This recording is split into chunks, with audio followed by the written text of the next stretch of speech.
Welcome back, ARK players, to a brand new video. Now today we are going to be going through some big changes for ARK which are coming tomorrow and the rest of this week.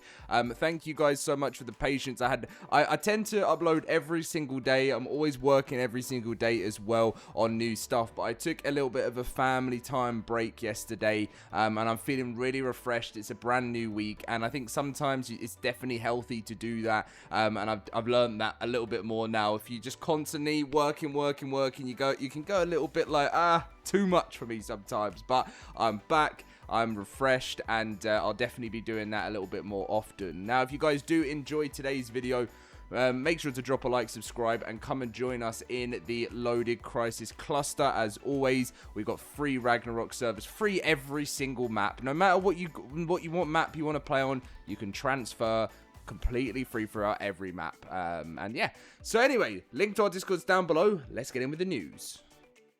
Right, first up, we have the biggest of all change for ASA tomorrow, and it is the OSD Change. Now, this is a quick final reminder ahead of July 15th. We're making a key adjustment to OSDs on Asterisk to address a bug. Starting from July 15th, which is tomorrow, when an OSD lands, it will now destroy any nearby player-built structures within its impact radius.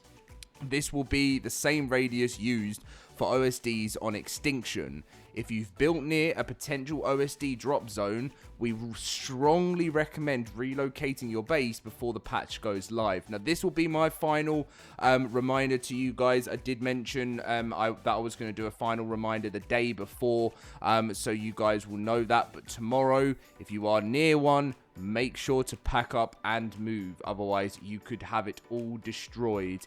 And if you're on any live servers, LoadedCrysis cluster or official servers, whatever, we do recommend you moving. Next up, there was VRAM FPS issues. So they said we rolled out a potential fix for a bug that caused sudden FPS drops due to revamp allocation issues.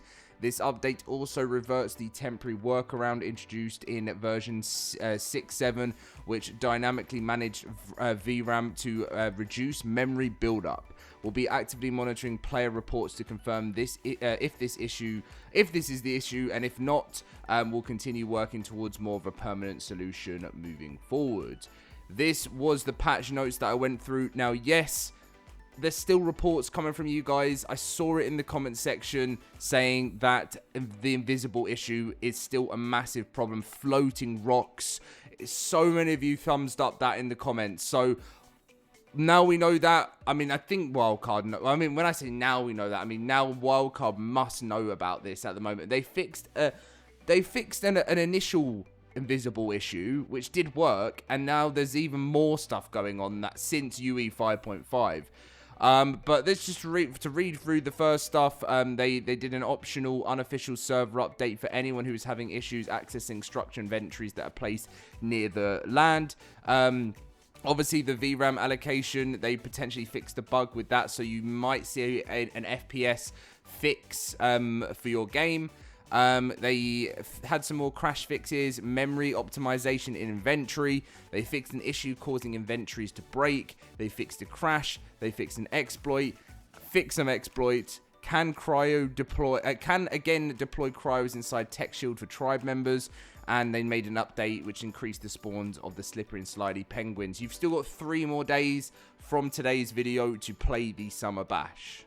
One of the biggest ones of all is, yes, the official confirmation that this week the mod storage expansion is coming to PlayStation. They said that they're in the process of increasing mod storage space on PlayStation to 30 gigabytes, and they're aiming to have this rolled out as soon as next week, which is now this week, so stay tuned. So one day this week, PlayStation, an update will go out. I will let you guys know when that does happen, and you will see your mod storage increase to 30 gigabytes. Now, tomorrow is also the launch of ARK Aquatica, which I know has, probably the worst ever response for a DLC in ARK history. I can let you guys know that I'm able from today. I'm going to be trying it. And it's going to be interesting. I haven't got high hopes. They have released some trailers and dossiers and stuff for some of the new creatures within this DLC. And obviously they've worked with a third-party studio. By the way, it's 100% a third-party studio. One of my good friends in the community actually let me know this. And they've released some trailers. But, I mean, I'm going to be trying it out later today. And it comes out tomorrow. And like I said to you guys, if it is terrible, as I said, I'm not being paid. If it is terrible, I am going to say live on camera, well, it won't be live streamed, but it will be recorded, that this is not good. And I will be honest about that. If I'm playing this DLC and it actually is a half decent DLC, I will say that. And also, I'm not going to force anyone to buy it or anything like that. I'm not happy at all with how Snail have done things. I really sometimes don't even feel like Snail even know what's going on in the ARK community. I just sometimes think they just know about ARK. They know there's some dinos in it. But yeah. Something I felt really strange about was apparently Studio Sirens were given assets from ASE, and it's not the normal development cycle of a DLC for ARK, but they're really confident they're going to give something players can enjoy. But just something for me just doesn't feel right about giving Studio Wildcard's hard work and files over to a different studio to make a DLC, because clearly Studio Wildcard didn't want to work on this DLC. So I'm again pretty upset about that, because it just doesn't feel right. It doesn't feel acceptable. And I really, really do believe that this is going to be a bad move from Snail. I mean, I guess they're going to get a couple of thousand out of it. I really don't know. Like, as I said, there's between 40 to 60,000 at a peak that play. This is just coming to PC as well.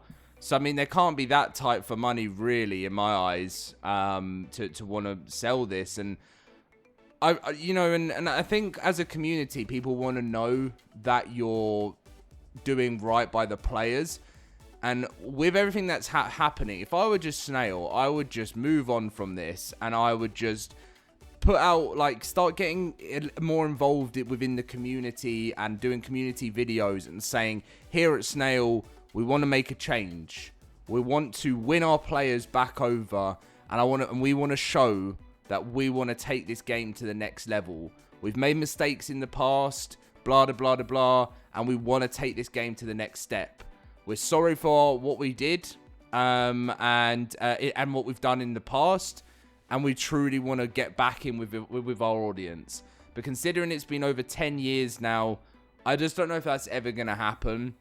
Like I said, I'm going to be playing the DLC after this video. And I will give credit to Snail and Studio Sirens if it's good. I'm going to be doing, a full unedited review of it as well. I'm not hiding any content or anything like that. I want to show you guys my complete honest feedback of playing it. That will be coming probably tomorrow, we'll see what we think about it. But if it's good, as I said, I will say it's good. So yeah, there's two types of people that watch my content and comment a lot, and you've got one side which is like ASC people that still play the game, and they're like, no matter what happens, Dom's just going to hate on this DLC, just because he's going to follow what everyone else is saying because he's a content creator.